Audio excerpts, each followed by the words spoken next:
ऐसा बाप नहीं चाहिए। एक बड़े शहर में रतनलाल अपनी बेटी संध्या और छोटे बेटे कुणाल के साथ रहता है। रतनलाल बहुत गरीब है और शराबी किस्म का आदमी है। वो रिक्शा चलाकर अपना जीवन यापन कर रहा है।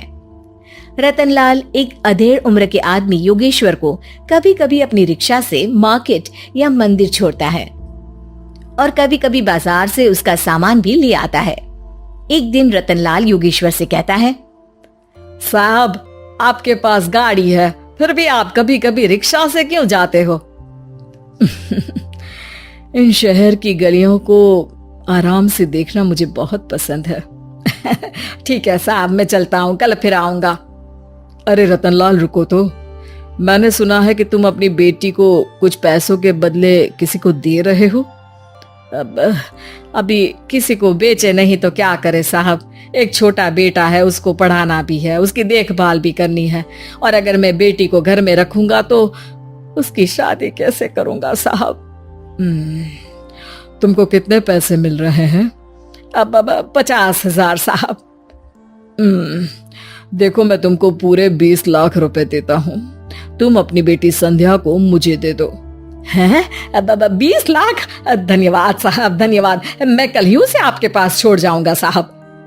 अगले दिन रतनलाल संध्या को हमेशा के लिए योगेश्वर के यहाँ छोड़ आता है और बदले में 20 लाख रुपए लेकर घर आ जाता है। रतनलाल जिंदगी में पहली बार इतने पैसे पाकर बौखला गया। उसने एक अच्छा घर लिया। कुणाल, अब हमें कोई चिंता नहीं है, तो अब अच्छे से पढ़, खूब मन लगाकर पढ़ाई करना। पापा, मुझे पढ़ाई करना अच्छा नहीं लगता। अरे तूने अगर ज्यादा बकवास की ना तो बहुत मारूंगा। कल से तू अच्छे स्कूल में जाएगा तो जाएगा, हाँ बस। कुणाल का एडमिशन एक अच्छे स्कूल में हो जाता है, लेकिन आए दिन स्कूल से शिकायत आती ही रहती है। 10 साल बाद एक दिन प्रिंसिपल मैडम रतनलाल को स्कूल में बुलाती है। रतनलाल, आपका बेटा कुणाल बहुत आवारा हो गया है और ये बिल्कुल भी पढ़ाई नहीं करता है, बल्कि उसका दिमाग गलत कामों में जा रहा है। अब मैं उससे बात करूंगा मैडम। ठीक है, आज ये आखिरी मौका है, अगली बार तो मैं उसे स्कूल से ही बाहर निकाल दूंगी।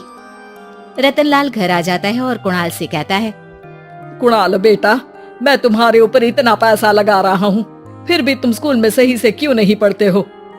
आप तो रहने ही दीजिए, मैं सब जानता हूँ कि ये पैसा कहाँ से आया है, और वैसे भी अब ये पैसा मेरा है। मेरा जो भी मन होगा मैं करूंगा। आज के बाद मैं कभी स्कूल नहीं जाने वाला। रतनलाल को अपनी बेटी की याद आती है और वो रोने लगता है। 5 साल बाद कुणाल एक दिन एक लड़की को शादी करके घर ले आता है। पिताजी, ये मेरी पत्नी है स्वीटी। तुमने शादी कर ली? हाँ, शादी कर ली मैंने, दिखाई नहीं दे रहा? और अब से आप फिर से कमाना शुरू कर दो, बहुत बैठ कर खा लिया। कुणाल, तुम इस बुड्ढे को घर में क्यों रख रहे हो? देखो ना, ये शराब पीता है, इसे घर से बाहर निकाल फेंको। अरे स्वीटी, ये मेरे पापा है, कैसे बाहर निकाल दूं? और वैसे भी घर में कोई तो चाहिए ना काम करने वाला, नौकर समझ कर रख लो। इस बुड्ढी को तो घर से बाहर निकाल कर ही रहूंगी मैं कब तक इसके लिए खाना बनाऊंगी? स्वीटी एक दिन घर के बाहर पार्क में अपनी दोस्तों के साथ बैठी होती है। तभी वो रतनलाल को बुलाती है।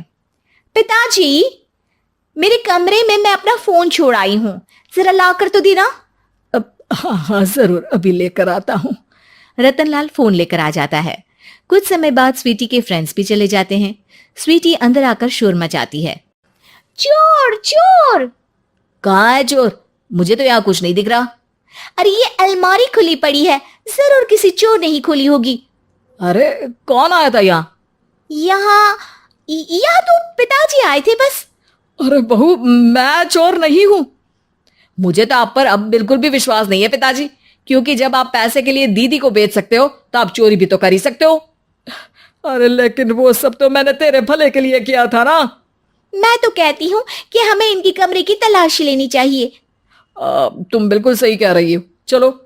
स्वीटी और कुणाल दोनों रतनलाल के कमरे की तलाशी लेते हैं और उन्हें वहां स्वीटी की ज्वेलरी और पैसे मिल जाते हैं।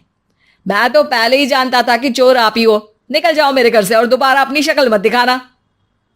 रतनलाल आंखों में आंसू लिए घर से निकल जाता है।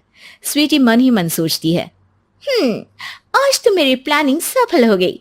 जैसा मैं चाहती थी ऐसा ही किया और बड़ी आसानी से उस बुड्ढी को चोरी का इल्जाम लगाकर घर से भगा दिया। रतनलाल की हालत अब ज्यादा खराब हो गई और वो सड़क पर बैठकर भीख मांगकर खाने लगा। एक दिन वहां एक गाड़ी आकर रुकी और सड़क पर बैठे सभी भिखारियों को अपने सेंटर ले गई। एनजीओ की मालिक संध्या एक एक करके सभी को सुविधा मुहैया कराती है। तभी उसकी नजर रतनलाल पर पड़ती है। पिताजी, संध्या तू? पिताजी आपकी ये हालत कैसे हुई? ये सब मेरे बुरे कर्मों की सजा है जो मुझे मिल रही है। मुझे माफ कर दे बेटी।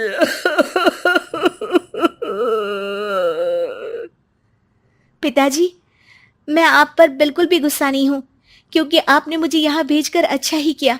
मेरी जिंदगी बदल गई। लेकिन ये सब हुआ कैसे बेटा? आप ये नए कपड़े पहनो, तब तक मैं योगेश्वर अंकल को बुला कर लाती हूँ। योगेश्वर अंकल?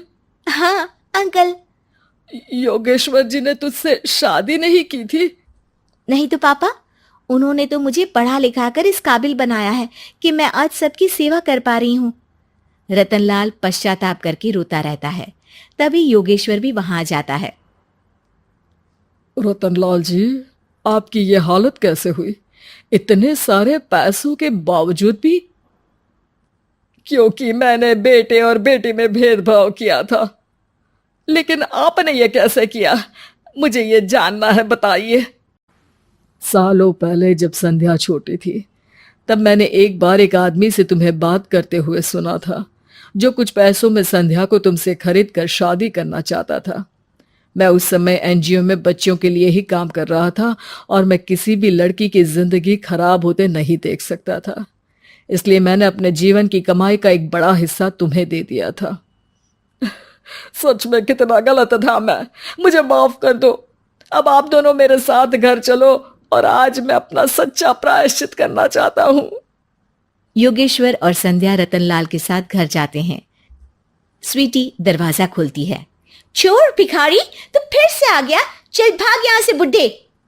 ये घर तुम्हारे बाप का नहीं, मेरा है। बाहर निकलो यहाँ से। रतनलाल कुणाल और संध्या को घर से बाहर निकाल देता है। योगेश्वर जी, अब ये घर आपका है और अब आप यहाँ एक और एनजीओ खोल सकते हैं। शायद अब ये सच्चा प्रायश्चित है। संध्या अपने पिता के गले लग जाती है।